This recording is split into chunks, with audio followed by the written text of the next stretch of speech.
Le film s'ouvre dans un laboratoire isolé appartenant à une entreprise de biotechnologie nommée SynSect. Il se spécialise dans le développement d'êtres IA avancés et complexes, semblables à des humains, dans le cadre d'un projet secret appelé L9. Les scientifiques de ce laboratoire ont consacré plusieurs années de travail acharné pour créer un être IA de 4e génération nommé Morgane.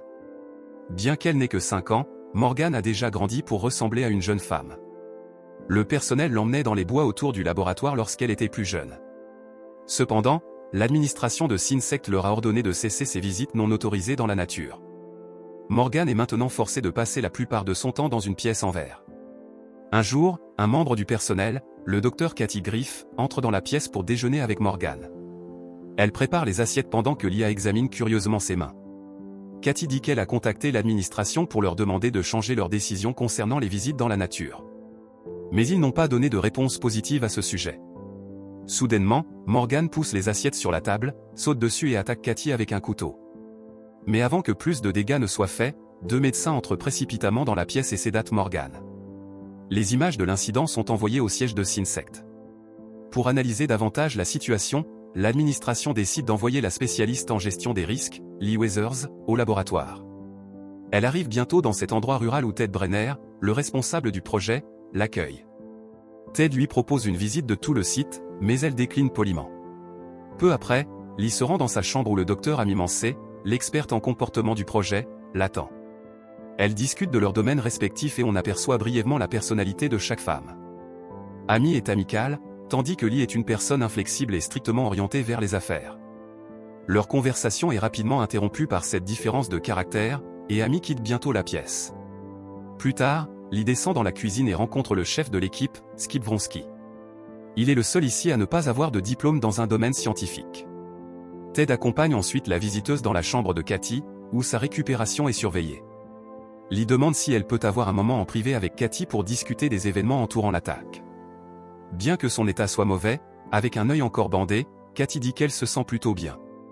Elle explique que Morgane était autrefois heureuse et gentille jusqu'à ce que l'entreprise décide de l'enfermer dans la pièce en verre. Ensuite, Lee rencontre le docteur Simon Ziegler, le principal ingénieur génétique du projet L9. Il lui explique la nature de leur travail et comment ils utilisent de l'ADN synthétique et de la nanotechnologie. Simon ajoute que leurs 3 premières expériences ont échoué, car les êtres IA ont développé plusieurs troubles physiques et mentaux. Mais Morgane est leur réussite la plus complexe et la plus réussie. En raison de son taux de croissance rapide, Morgane a déjà appris à marcher et à parler à peine un mois après sa soi-disant naissance. Selon Simon, Morgane est tout ce qu'ils ont espéré, un organisme biologique hybride capable de penser et de ressentir. Elle ressemblait même à une jeune femme adulte après son premier anniversaire. Ensuite, Simon montre à Lee les images de l'incident mais ajoute rapidement qu'il s'agit d'un événement unique qui n'est jamais survenu auparavant. Il insiste sur le fait que le projet reste sur la bonne voie et qu'ils apprendront de leurs erreurs. Après un moment, Lee est conduite dans la pièce en verre où elle rencontre Morgane personnellement. La visiteuse est tenue à l'extérieur de la pièce pour sa protection à cause de l'incident récent. Cependant, Morgane semble loin d'être une personne volatile, elle est polie et amicale. En fait, elle s'excuse même d'avoir blessé Cathy, affirmant que c'était involontaire. Plus tard, lorsque tout le monde est parti, Morgane s'assoit dans un coin et se souvient avec affection des moments passés avec Amy dans les bois. Il est évident qu'elle se sent plus à l'aise avec Amy, qui la traite plus comme une sœur que comme un prototype. Plus tard, Lee rejoint l'équipe pour le dîner et rencontre les autres membres, le couple marié, le docteur Darren et le docteur Brenda Finch. Elle est également accueillie par le docteur Lui Cheng, le responsable du projet L9, que Morgane considère comme sa mère. Lee explique ensuite que son travail consiste à évaluer les risques par rapport aux bénéfices de l'entreprise. À la grande consternation de tous, elle se réfère à Morgane comme à un objet plutôt qu'à quelqu'un qui a des sentiments. Elle mentionne un projet similaire à Helsinki, où des prototypes ont tué 21 chercheurs. Mais Simon l'interrompt en disant que Morgane est beaucoup plus avancée que les anciens prototypes. Plus tard dans la soirée, Lee et Skip partagent une conversation autour de quelques verres. Il lui parle de la dynamique entre les personnes du laboratoire. Il s'avère que lui et Amy ont eu une aventure par le passé et qu'ils ont peut-être même couché ensemble. Skip, cependant, précise qu'il ne sort avec personne en ce moment. Légèrement ivre, il tente un baiser avec Lee mais s'excuse rapidement. Elle semble embarrassée et les deux se disent awkwardly bonne nuit. Pendant ce temps, Amy se rend dans la chambre de Morgane pour passer du temps avec elle. Elle désactive les caméras avant de s'approcher de la cellule de Morgane pour lui rappeler le test psychologique du lendemain. Amy lui assure que tout ira bien tant qu'elle restera fidèle à elle-même. Les deux posent leurs mains sur le verre dans un acte d'amour et d'affection fraternelle. Pour apaiser les inquiétudes de Morgan, Amy lui parle du magnifique lac Navarre et lui promet de l'y emmener un jour. Cela incite Morgan à avoir un flashback de son moment passé avec Amy dans les bois par une journée ensoleillée. Morgan voit un cerf blessé non loin de là et remarque que l'animal est empalé sur une branche. Elle s'approche de lui et le caresse doucement.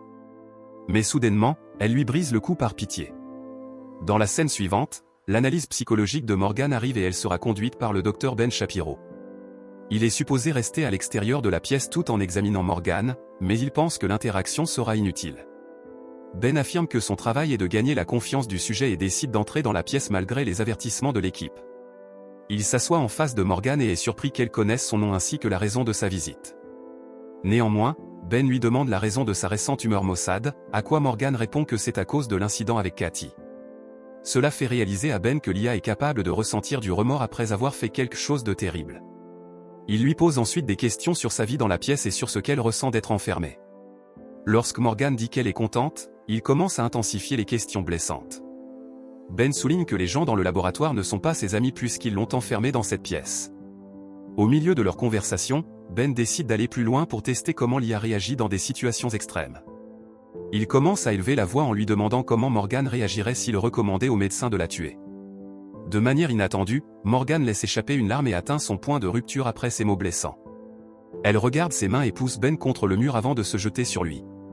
Elle lui mord sauvagement la gorge et en arrache un morceau, laissant le médecin dans un amas de sang. Immédiatement, toute l'équipe est alertée par le vacarme et Darren tente de sédater Morgan une nouvelle fois. Mais elle utilise Ben comme bouclier et finit par le projeter au sol. Lee, qui a observé la scène, tente de la calmer, mais les lumières s'éteignent, offrant à Morgan l'opportunité de s'échapper. Lee saisit rapidement un tranquillisant pour empêcher l'IA de s'éloigner trop loin. Cependant, Morgan émerge rapidement dans le monde extérieur et voit Amy attendre les résultats de l'évaluation. Elle ressent un sentiment de réconfort en voyant Amy, mais ce moment heureux est brutalement interrompu lorsque Lee la sédatise. Lorsque Morgan reprend conscience, elle se retrouve de retour dans le laboratoire et s'excuse immédiatement pour ses actions. L'équipe de médecins débat de ce qu'il faut faire avec elle et de ce qui est le mieux pour l'entreprise. Le docteur, lui, la responsable du projet, est catégorique sur le fait de mettre fin à Morgan, tandis que Simon veut essayer une fois de plus. Cependant, la responsable reste inflexible sur sa décision, ce qui pousse Simon à partir, dévasté. Plus tard, toute l'équipe devient émotive en préparant la procédure de terminaison. Morgan est devenu proche de leur cœur et fait partie de leur routine quotidienne. L'IA implore tout le monde dans la pièce de ne pas la tuer, appelant même sa mère, le docteur lui. Cela rend la responsable émotive, mais elle s'excuse simplement auprès de Morgan avant de partir. Ensuite, Morgan reçoit des sédatifs qui la plongent bientôt dans l'inconscience. Simon et le docteur lui s'éloignent, incapables de supporter ce qui va se passer. Darren, qui doit administrer une solution létale à Morgan, change aussi d'avis et quitte le laboratoire avec sa femme. Sans l'équipe médicale en vue, Lee décide de mettre fin au projet L9 elle-même, mais Ted l'en empêche. Lee le frappe au visage et le tient en joue, mais à ce moment-là, Amy lui tire un sédatif, la faisant sombrer dans un sommeil profond. Lorsque Lee reprend conscience, elle se retrouve enfermée dans la chambre de Morgan, avec Ted dehors. Elle lui ordonne de la laisser sortir avant que les supérieurs n'arrivent, mais il ignore les menaces. Dans la scène suivante, Amy, Ted, Brenda et Darren rassemblent des fournitures pour sortir Morgan du laboratoire en toute sécurité. Darren tente alors de réveiller l'IA, mais tout dégénère soudainement. Morgan semble avoir une personnalité complètement différente lorsqu'elle donne un coup de tête à Darren en pleine figure. Elle saisit ensuite l'injection létale et la lui enfonce dans la poitrine, le tuant finalement. Effrayé, Ted lui pointe une arme sur le visage, mais Morgan réussit à saisir l'arme et le tue à son tour. Elle termine ensuite son acte sans pitié alors que Lee regarde depuis l'intérieur de la pièce en verre. Dehors, Brenda charge les fournitures dans sa voiture et donne des instructions à Skip pour être prêt à partir. Ce dernier est confus, mais il voit bientôt Morgan mener Amy hors du laboratoire. Il ressent immédiatement que quelque chose de mauvais se passe et court retourner dans le bâtiment pour chercher Lee. Tandis que Brenda retrouve Amy, elle lui demande où est son mari, mais la femme effrayée ne peut prononcer un mot. C'est alors que Lee pointe soudainement une arme sur Brenda depuis l'arrière. La docteure se rend compte de ce qui se passe et tente une attaque rapide. Cependant, la force de Morgan reste inégalée, et elle finit par battre Brenda à mort. Avide de vengeance, Morgan se dirige vers les quartiers résidentiels où elle voit Cathy. La pauvre femme tente d'approcher Morgan de manière amicale, seulement pour être brutalement tuée d'un coup de pied. Pendant ce temps, Lee parvient à grimper au sommet de la pièce par une ventilation et s'échappe en brisant le toit en verre. Elle voit Skip dehors, toujours bouleversé par la mort dévastatrice de ses collègues. Lee, en revanche, reste extrêmement calme et lui donne l'instruction de saisir une arme. Il est évident qu'il y a plus en Lee que ce qu'on voit.